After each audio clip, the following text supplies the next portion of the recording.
Hey guys, today is Tuesday, February 13th, the day before Valentine's Day, my favorite day, of course. And we're going to take a bit of a tour around the shop, but I thought I'd look at some comments first and talk about those. Mark Robitaille, I'm terrible at the French, says, I'm Canadian, but my heart belongs to Texas. I'm actually dual citizen Canadian. I'm from Texas. I'm born and raised here, but I have a dual citizenship to Canada. So yeah, go Leafs. Anyway, hello and thanks for these episodes. Guys talking about, this is, oh, it's Mark again, same guy. He's got a Gucci, an 82, with a bunch of stuff. He went to Sturgis, blah, blah, blah. More power to you. Thanks, dude. Thanks for watching. Bruce Kirk likes Slayer. We like Slayer too. You guys just stroll by so many interesting bikes without even mentioning them. They may be old news to you, but we want to know more. That's Xavier. Yeah. They're not old news, it's just if we talked about every bike that's here, there's like 100 motorcycles here, the video would be like 3 hours long, and I don't have that kind of time, but over time, hopefully we'll give more. Today's gonna be our longest video yet, you'll see. Lee Paget, again, says, awesome guys, you can definitely tell you all take pride in your shop and your work. No, we don't. We hate this place, it sucks. O-Town Hillbilly, when do we get to see the CBX? It's not a CBX, it's what we call the Honda 6. I'm sorry, the Revival 6. You'll get to see that in a bit. It does have a CBX Honda motor in it, but it's not a Honda CBX anymore. You'll see. Blah, blah, blah, blah, blah. I want to see different bikes besides Harleys. Of course, yeah, we do other stuff. In fact, there's very few Harleys here. That was a Terran Palucha. I can't even read this guy's thing. It says 4C1DR3FL3X. That's his username. Challenge accepted, playing South of Heaven right now. Get it. Anybody ask any questions? Oh, Charlie Inshaw Drums 08 wants to know about paint work. I think we talked about that last video. Maybe it should have been posted today. That's the only thing we don't do in-house. It's nasty, nasty work, and it's hard to get good paint. And we don't like to do a lot of paint work, so that works out for us. Okay, I see all your comments. Thanks for commenting and watching these videos. Let's go take a look around the shop. You ready?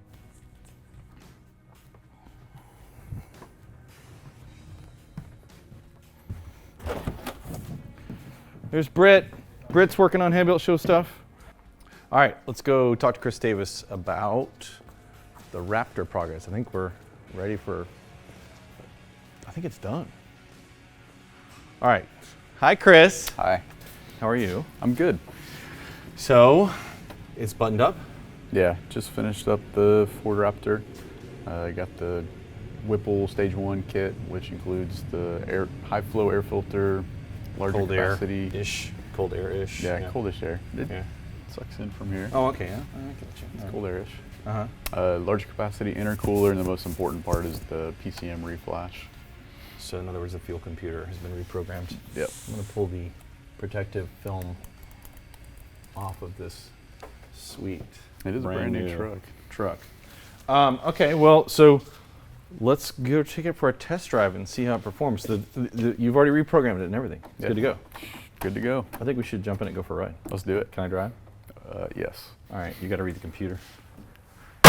Let's do this. You want to come with us?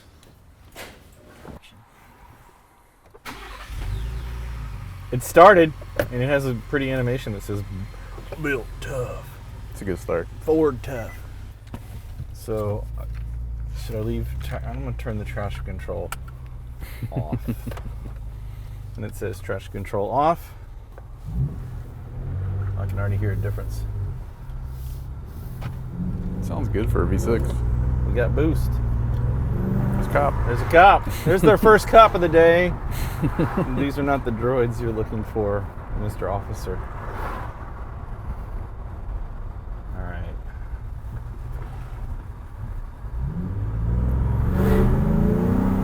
I think we may be in business in a minute. You can hear the turbo now. Yeah, the turbo's a lot louder. So when we drove this the first time, I mean, it's fast. It's 450 horsepower, right? I don't know. What's the torque number on it? About 450, I think. I think it's 450 and 450. Yeah, something like that. 450 foot-pounds of torque, 450 horsepower. And it was quick. I mean, it's a 5,500 pound truck, I think, something like that. and it is still fast, this big 4x. But this ought to add quite a bit. And we're talking about 180 more foot-pounds of torque, which is, I mean, a lot, right? We're talking like 40% more torque. And 70 horsepower, which is an extra good amount. I mean, 70 horsepower is more than some cars have. Small cars, but cars nonetheless. All right, so the ultimate test. She's warm enough. Mm-hmm. Jesus. Heard a little bit of pre-ignition. Yeah. What's that saying? I don't know. I'm recording data. You're just recording data? Yeah. So what he's doing is he's using this recorder, and when we get back, we can download it and see what the motor did under really pretty much everything. You can read boost, you can read temperature, you can read RPM. Mm-hmm. Wonder what else we can get out of that. All right. Yeah, knock is what I'm watching right now, and spark advance. Definitely a little bit of detonation. Let's see what this thing will. You know what I think I might do? It's just you can go to all-wheel drive.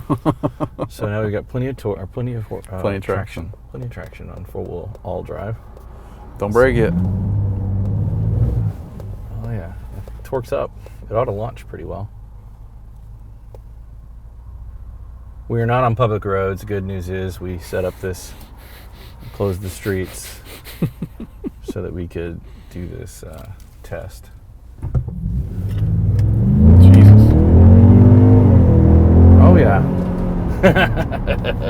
Dude, it's a lot faster. Yeah, it is. And this is where we'll get the most boost, is once we're up at highway speeds. Should probably be in like sport. I didn't even pick like sport mode or anything. It's just running. We're in 8th gear. I'm just driving it in normal mode. I wonder I don't even know how to go to sport mode in this bad boy. All right, ready? I'm gonna slow down. Because I don't want to speed. I don't want to get busted for speeding. Ready? All right. I hear no detonation. Yeah. Wow. Somehow it fixed that problem. Mm-hmm. Yeah, it didn't give it as much spark advance that time. You're reading the spark advance as it's going? Yeah. Let's try this.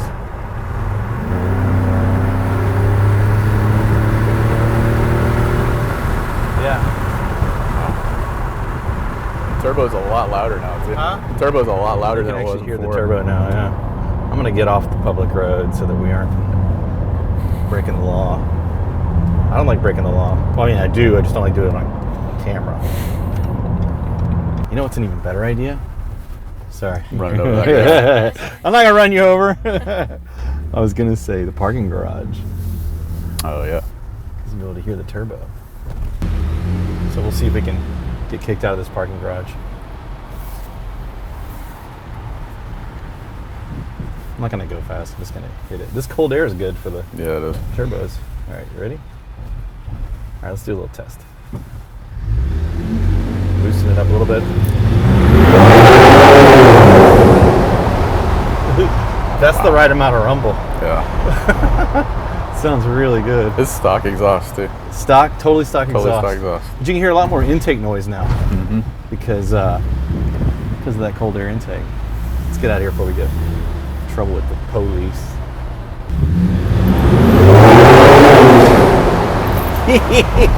Wow. Dude, you should see all the smoke that was behind us from tire smoke. That's crazy. All right, we finally found a road that's less inhabited. This is our test road back in the sticks.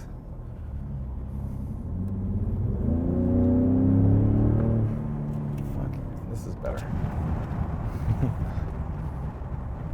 A good dead-end road is the hooligan's dream, right, Chris?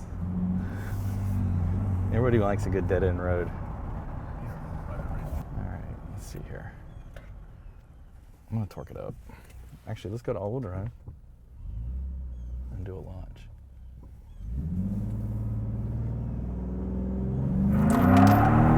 Fuck. Feel it cut? Still fast. It's still, you hear all the change move around because it launched so hard. Oh man, that is really badass. It's the rich man's Typhoon, right? Or rich man's Cyclone pickup. Was a Cyclone as fast as this thing? What was the 0-60? I mean, you would hope too, because it's a lot smaller and lighter weight. But we're talking. Oh no, is that the Fuzz? It kind of looks like the Fuzz, doesn't it? But it's a railroad guy. We should be jumping this right here. I think we should get out up here and see if it'll do a burnout. This is really near our shop. It's called the Driveway, and it's an actual full-size racetrack. No smoking or vaping.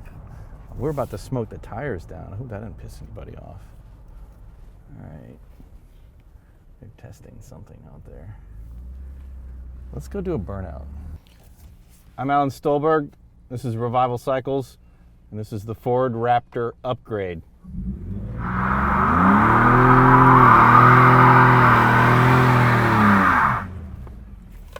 Should have kept going, right?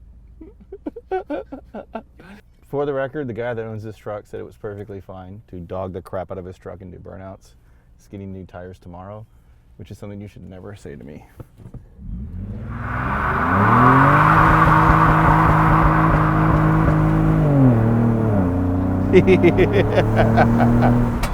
It went to third because I was manually shifting it. Oh, that was fun.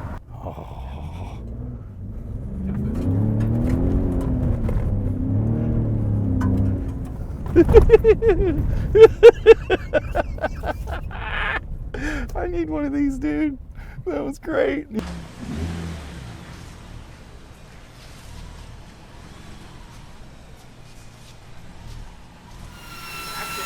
All right, let's go talk to Andy about what he's working on. Extras. Welder's on. Andy. Oh, he's welding. Give me just a second. Let me finish this tack. All right, I'm with you. Okay. Why are you welding that ruler in there? You don't need to weld that ruler in there. It's just a height gauge. Oh, I would have never guessed. Yeah. Wow, what is this space machine? I didn't want to take time to jig this up. Okay, so Andy James Dio, we are looking at a motorcycle. A lot of people have been asking about the CBX. It's not a CBX. This is a Honda 1000cc CBX 6-cylinder motor, but this is definitely not a CBX anymore. This is what we call the 6. We've been working on this for about a year, start to finish. We'll get into a more detailed video later, but I know that everybody wanted to kind of see it. We're doing some final stuff, some final touches to it, and we'll be delivering this bike to its proud owner at the Haas Gallery in 2 weeks. Tell me what you're working on. So we're gonna make a cover here, basically to cover the battery and some breather lines and the starter. It's kind of ugly on this motor. Yeah. And what a great idea. Yeah. Whose idea was that? I think that was yours. Yeah. I'm going to do that every video. I'm going to take credit for all the good stuff. I would say if you ask Stefan, I'm sure that was Stefan's idea. Oh yeah. Anyway. So I need some bracketry before I can finish my wireframe, which I've started here. You can see this is just kind of a really rough sort of model for what. Oh, that's a super simple shape. That'll be no problem for a player. I need the brackets to be able to refine that. So you're going to come to, are you going to come to the inside of this, or are you going to come over? I'm not entirely sure yet. So trying to work It'd be out. hard to clear there, but generally, yeah. I'd love it to come through here, but yeah. My thought was that it matches, at least matches that edge. Okay, all right. Kind of repeats some of that diagonal on the other side. And then maybe you could tack on a bracket in here. Sorry, we're getting into technical bits. This is how we talk normally. Really, we're supposed to just show you guys what he's working on. So he's going to make a cover out of aluminum. It covers up all this stuff. Hopefully in the next few hours. Yeah. By the end of the day, for sure. Yeah, I'm doing the slow fiddly bits now. Like once we start shaping that, it'll go much faster. So when he's done with that, we're going to Stefan's redoing it a little bit for the steering, and we're literally today, or I think early in the morning, going to strip this thing down for final finishes. This is all raw steel. and some of it's going to be raw, some of it's not. So we're not revealing the bike finished, we're revealing the bike near its end. I don't know how many thousands of hours we are into this at this point. We're definitely into the 1,000 hours of this. Like I said, we'll get into it later. Just in CAD time. Oh, We've Jesus. got hundreds of hours. We tend to go a bit down a rabbit hole. I don't want to talk about it, but for now, that's what we're going to say. I think this is going to be the craziest, coolest thing we've ever done. So I'm excited about it, nearing the end. All right, thanks. We'll chat with you tomorrow. I'll probably get a video of it coming apart. Okay. Okay. Thanks, man. See ya. Bye-bye. Who next? We need to go chat with Stefan. I wanted to talk with Stefan about the bits that he's machining for the steering on that. So he's out in the shipping container doing what he does best, which is machining parts from scratch. Let's go right on out there. Ooh, there's some oil. Oil on the floor. I think it was Indian. Pretty sure it was an Indian chief. Okay. I hear that he's machining. Yes. Stefan! Hello. Hi, what are you doing? Just finishing up drilling a hole. Come around here, Chris. What are you making? Making some cable stop fittings for the steering on the 6 because we've got to use a much heavier duty cable like this stuff, which is just like a clutch cable except a lot bigger. So this is going to be the cable stop end that makes it all work. So we haven't gotten technically into the 6 yet, but the steering on the 6, you'll understand later from other videos, is cable driven essentially, right? There's the direct connection to the front hub is via cables. So, which is very unconventional, but anyway. But cool. So yeah. What were you doing? You were machining? So I just finished this part, which is the same as that last one. But this machine is a CNC lathe, and CNC, of course, stands for computer numeric control. And with this machine, I can turn something like this into this. So this is just a bunch of holes and some OD turning. And I guess if you want, we can throw this chunk of stuff in and make some chips. So describe what you're doing. So right now, this is called a chuck. This is a chuck key. And this chuck actually doesn't have a full jaw on it right now. We've got them cut back or just remove the reversible jaw because they aren't holding as well as they should. Oh, look. Now you tightened it down. Tighten it up. Oh, you pulled it out. You know, they say, Craig Rodsmith likes to say, you've got to pull the chuck key out. You can't just leave it in there always. Always, it's safety always, first always. if you're Craig Rodsmith. So this is a total machine shop thing. Like, you never ever take your hand off the chuck key when it's in the chuck. Always in no your matter hand. what. Yeah. And the reason that is because you take your hand off the chuck key, you do something over here, you forget about it, and you walk over and you start the spindle. When this thing comes around, it's going to send that someplace, and it's going to break something. And Probably nobody's happy about that.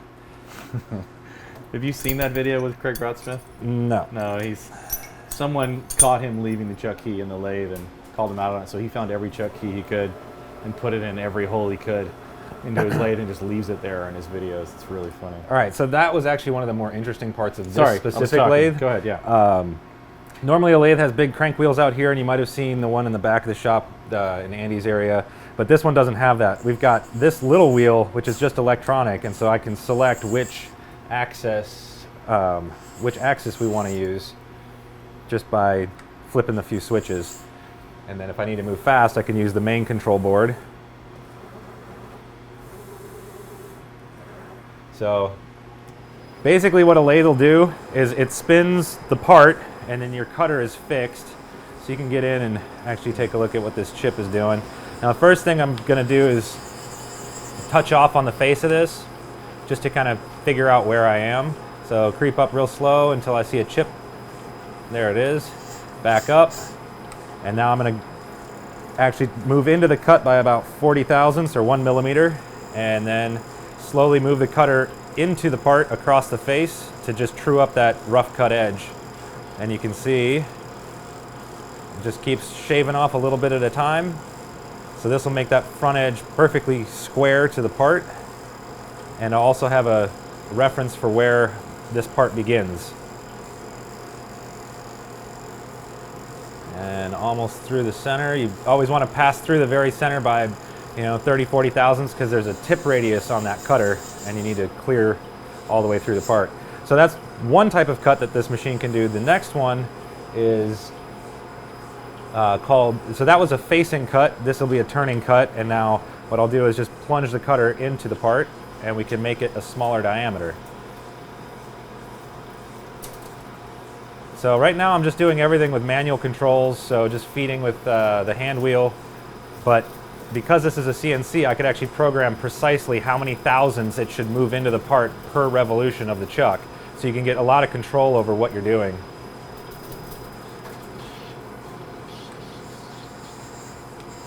And that's kind of the basics of what a lathe will do. With the CNC functions, we can actually write G-code programs which look a lot like this. So as we scroll through this is just a bunch of gibberish really, but each line has specific meaning. So if we look at N19, that's just a line number. G0, that means it's a rapid move. That's as fast as the machine can go. It's just going to go to this position X 2.8 and Z 0.1969, whatever that means. And every line means something, and that is how this thing drives around. And he's programming this on his laptop at his desk. Correct. Bringing it out on this, I think this one runs floppy, doesn't it? It does. It does run on a floppy disk. And loads it into this old school CNC. This thing's what? Didn't we talk about 1990?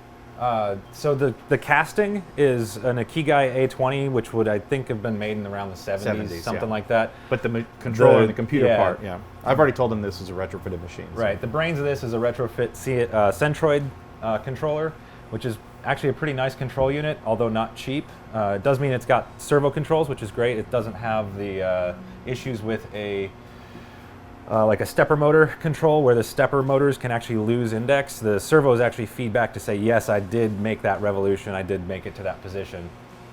All right, so I just set an arbitrary 0 because we're going to run a program, but it doesn't, I'm not actually going to cut a part, but this will just show you how the machine will move itself. Come around here. If you look over here, you'll see Yeah. it's going to go through a series of actions. So now as soon as I hit my cycle start button, it's going to move back to a home position just to make sure it's clear of anything, and then it'll move into its cut position. And now it's going to begin. This would be the cut that it would be performing. You can see it moves in and it's about to move out.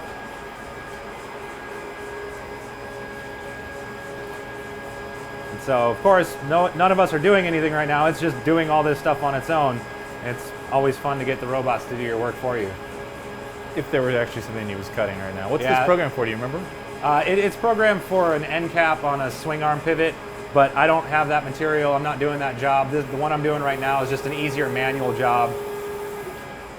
So what that would have looked like is, Oh, the final cut. So if you can see on here, so what that was doing is making this little curved piece. So if we redraw it, you can see the machine comes in and keeps making these loops to form that curved shoulder, and it's also mirroring it down here so you can see what the whole part would look like otherwise. This is sort of a boring program. It's just the easiest one that I could pull up to show you guys. All right, thank you. That was like our longest segment yet. Everyone should know how to machine now with a CNC mill. I mean, CNC lathe. It's no big deal. Everybody's ready to go. But no, there will definitely be more of this stuff. Everybody's been asking about this and how this is done. And the more technical bits, plus they want a beardy troll, which is kind of getting beardier. Sort of. It's coming back. Everybody's going to know if we're lying or not by the length of your beard. Right. About the timeline, when everything's working. I'm going to shave it again probably soon. I haven't gone to the store to buy razors We yet. have a lot of fans that are complaining. I'm just saying. Your beard has its own fan club. There's one specific fan that I listen to more than the others, so. Me! Yeah, that's it. Bye. All right, see you later. All right, so everyone's been saying they wanted them to be longer. This is longer. Hopefully it was still interesting. If you have more specific questions for anybody that you've seen in the videos, let us know. Like, subscribe, follow, comment, complain, props, whatever you want. Oh, I'm wearing my sweater again too. Handbuilt Show ticket. Go buy your tickets now because they will sell out the discount tickets, and then the price is going to go up. We're looking forward to lots of good stuff that we have announcements about the Handbuilt Show that are coming. Just wait. Thanks for watching.